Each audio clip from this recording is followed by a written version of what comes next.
Is that backwards? I don't even know if this thing flips it backwards.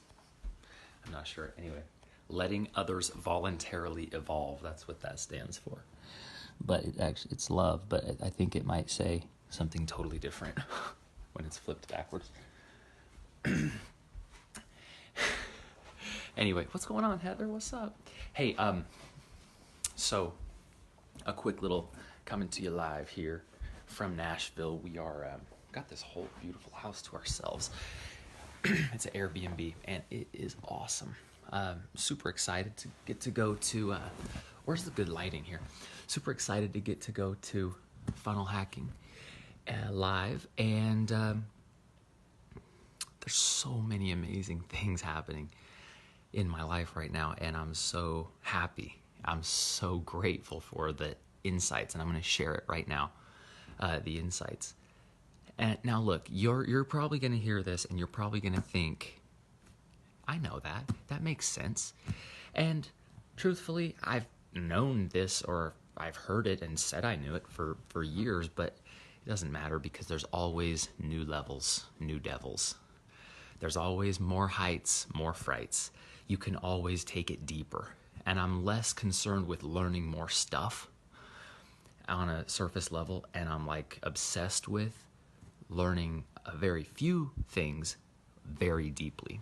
And so this is one of those things that I'm over the last, maybe we'll say 6 months or so, really gotten way deeper on.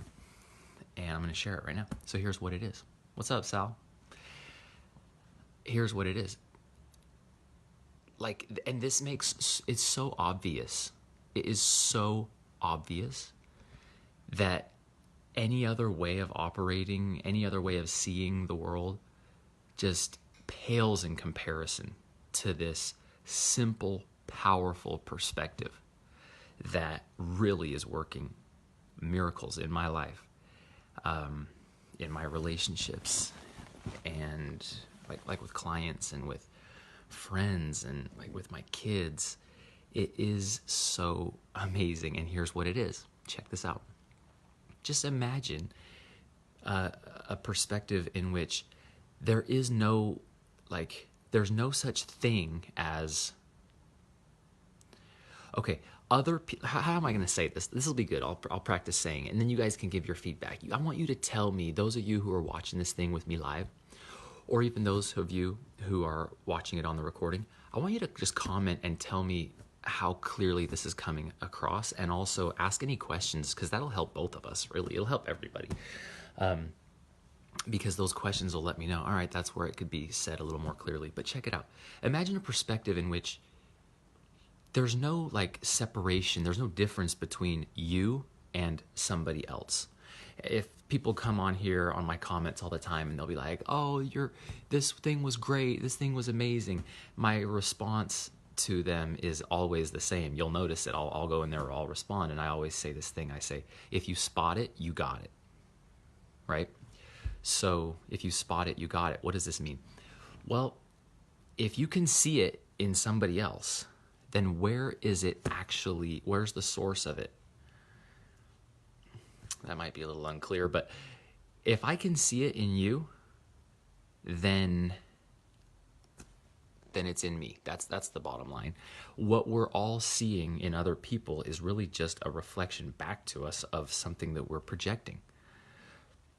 The way we see others is a reflection back of our own selves, our own projections. We're constantly, takes one to know one. That's right. You are the mirror. Yes, Cher, I love this. Thank you, guys. Thank you, Heather and Cher. I love the way you're adding to this. You are the mirror. We're all mirrors of each other. That's all we are. So if you can imagine moving through the world knowing that your world is completely 100% created by you, or for me, my world is completely created by me. I'm the God of my world. I'm the creator of my world. I'm the creator of my universe. You're the creator of yours. And not to sound like, I don't know, sacrilegious or something. I don't really care if it does sound sacrilegious. I'm the God of my world, okay? I'm the creator of my whole experience. And it sounds really good. It's like, yeah, in theory that sounds good, but most of us, we don't like move through the world and operate. What's up, Jessica? My sister-in-law just jumped on. That's cool. I love it when I see you on here, Jessica. But we don't actually really fully operate like that, do we? To the level that we could. Well, I'll tell you this, if we did, if we all just decided that no matter what, we're going to come from, we're going to take 100% responsibility for our whole entire reality, including the way that we see other people, the way other people show up to us, the way situations occur to us or show up to us, the way we see everything, and only put energy and attention behind ways that we see other people and situations and things, that we only put attention behind the parts of it that serve our highest desires, right? If I see something in the world and it is contrary or it's in conflict with my deepest desire, then, and if I can have the awareness to distinguish that I'm doing that I'm seeing it that way, well, then I have the choice in that moment to change it. If I can distinguish that I'm doing that. But if I can't distinguish that I'm doing that, then now what? Now I'm screwed. Now I need somebody else to change their behavior, their stance, their approach. I need God to, I need some like, yeah, some God that's like out there apart from me and choosing how things happen. Like I need him or her to change or to bless me in order to be happy. I need situations to change in order for me to be happy. And what I'm left with is a whole lot of hoping, praying, wishing, wanting, and not a whole lot of power. And I'm left in this place of, man, maybe I should live more righteously. Maybe I should be more obedient to other people's rules, commandments, laws that don't actually feel right to me in my heart, but something that I was taught in order to make myself more worthy of hopefully getting some more blessings from that God or from the universe, or from hopefully things will go my way and I can get better karma or something like that. And I'm just left with a whole lot less power. And man, I'll be honest, I've lived my life with this perspective for a long time. I don't know, I'm not blaming anyone else for having taught it to me. I made it up, maybe. I maybe made it up. Whatever. Society teaches us things and we get conditioned with things and we don't even know.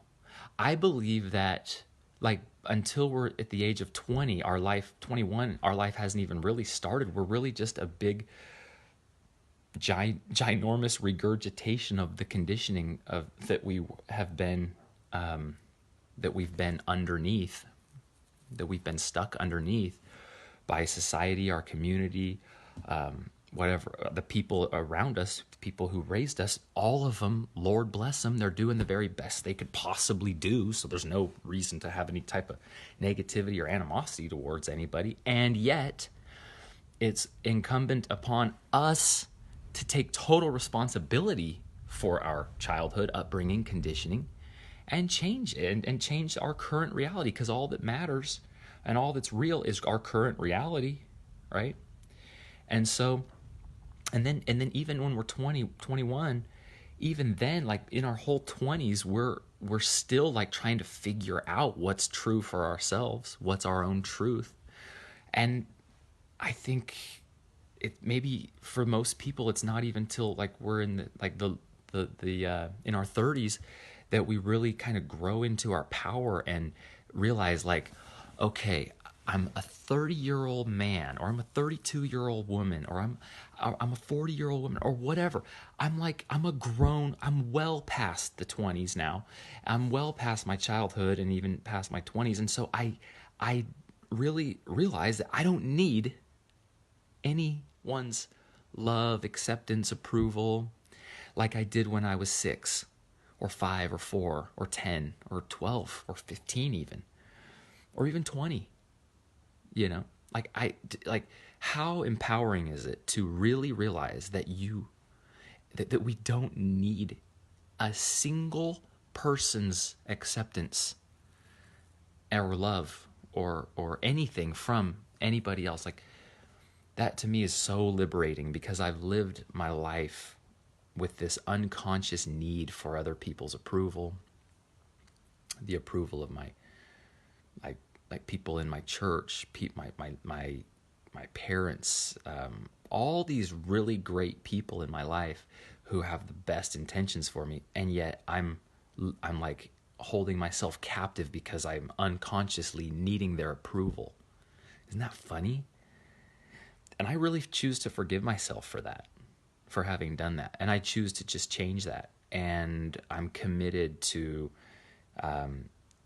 catching myself anytime I slip back into it. And this is happening on a daily basis for all of us. We're slipping back into old perceptions and old paradigms and old things, outdated conditioning. We're slipping back into our outdated conditioning and thought patterns and belief patterns that aren't actually serving what we want. They're not even serving our greatest good. Yeah, I love that. I love that, Kimberly. Yeah. It's none of your business what other people think about you. Right. It's a lot easier said than done, isn't it? But it's totally true. It's none of our business what other people think about us. So what I want you to do is look in your life, look in your most personal, professional relationships, or your most your closest professional relationships, your deepest personal relationships, and see if you can find right now, currently, any place where you just don't feel 100. All right. Is there any place currently in your feelings, in your body, in your emotions, in your reality, in your whole experience, where there's any type of close relationship, personally or professionally, where you don't feel 100? And if you can find it, if you can distinguish it, right there is a place that there's a huge opportunity for you, because this will probably never go away. It's probably never going to stop. We're always going to continue to be doing our work on this and improving on this and progressing on this perspective and moving closer and closer to the ideal perfection. But what you'll see happen is as if you can just notice where you're trying to think, maybe I could put this into a story. Yeah, I mean, I've had, well, maybe I'll come up with a story in the future and share it with you, but it doesn't matter. If you can just come up with, just write down the name of any person who you have a problem with, or you have like less than loving feelings for right now. And of course, if you have less than loving feelings towards them, guess what? And by the way, for those of you who want to really do some more work on this and overcome things and get things out of your way, head on over to keyplayer.com. Become a key player. All right? Not .com, .life. All right? Become a key player, a key leader, a key person of influence, a key creator, an MVP of your whole life. Of all the relationships in your whole life, you could be the most valuable player, all right, in the whole game.